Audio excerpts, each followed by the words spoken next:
I started with paragliding. Paragliding is taking off from mountains with a paraglider with the possibility to fly cross-country distance just with the use of thermals to soar. Also, different aerobatic maneuvers are possible with a paraglider.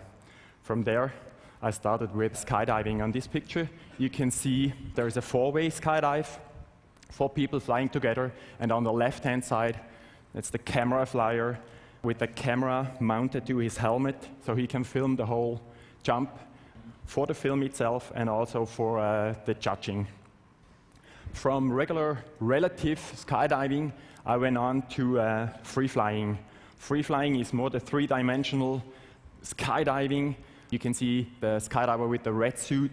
He's in a stand-up position. The one with the yellow-green suit, he's flying head down, and that's me in the background carving around the whole formation in free fall, also with the helmet cam to film this jump. From free flying, I went on to skysurfing. Skysurfing is skydiving with a board on the feet, and you can imagine with this big surface of a skysurfing board, there's a lot of force, a lot of power, and of course I can use this power, for example, for nice spinning, we call it helicopter moves. And from there, I went on to wingsuit flying. Wingsuit flying is a suit that I can make fly just only with my body. If I put some tension on my body, tension on my suit, I can make it fly. And as you see, the fall rate is much, much slower because of the bigger surface.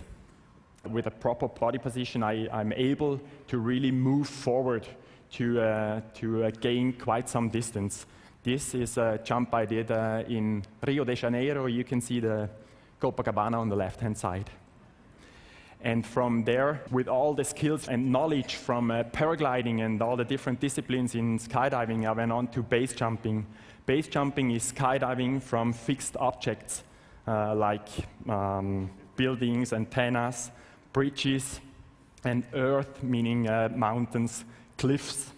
It's for sure, for me, it's the ultimate feeling of being in free fall with all the visual references. So my goal soon was to discover new places that nobody had jumped before. So in summer 2000, I was the first to base jump the Eiger North Face in Switzerland. 2 years after this, I was the first to base jump from Matterhorn, very famous mountain that probably everybody knows in here. 2005, I did a base jump from the Eiger, from the Monk, and from the Jungfrau, 3 very famous mountains in Switzerland. And the special thing on these 3 jumps was I hiked them all and climbed them all in only 1 day. And 2008, I jumped the Eiffel Tower in Paris. So with all this knowledge, I also wanted to get into stunts. So with some friends, we started to do different tricks, like for example, this jump here. I jumped from a paraglider. Or here, everybody was freezing pretty much except me, because it was very cold in Austria where we did this filming. Everybody sitting in a basket, and I was on top of the balloon, ready to slide down with my sky surfboard. Or this jump from a moving truck on a highway.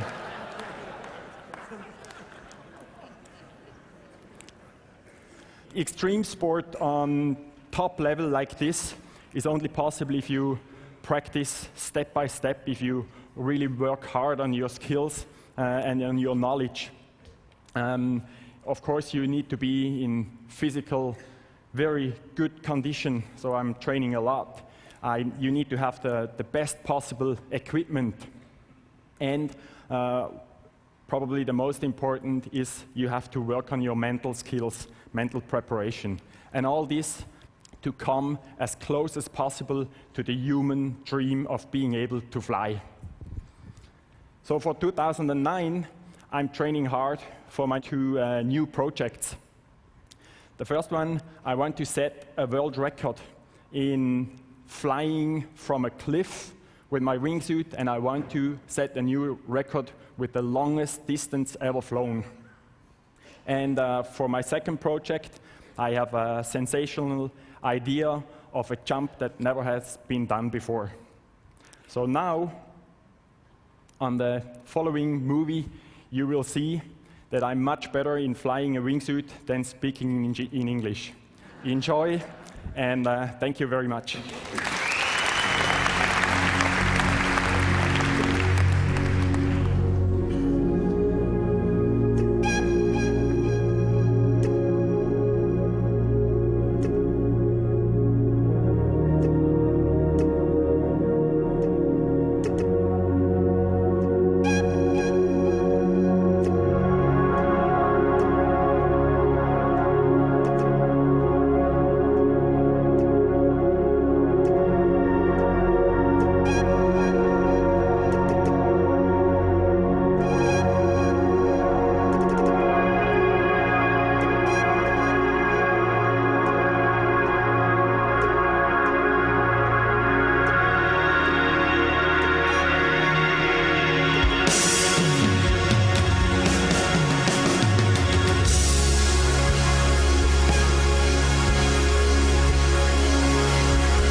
we all might have some questions.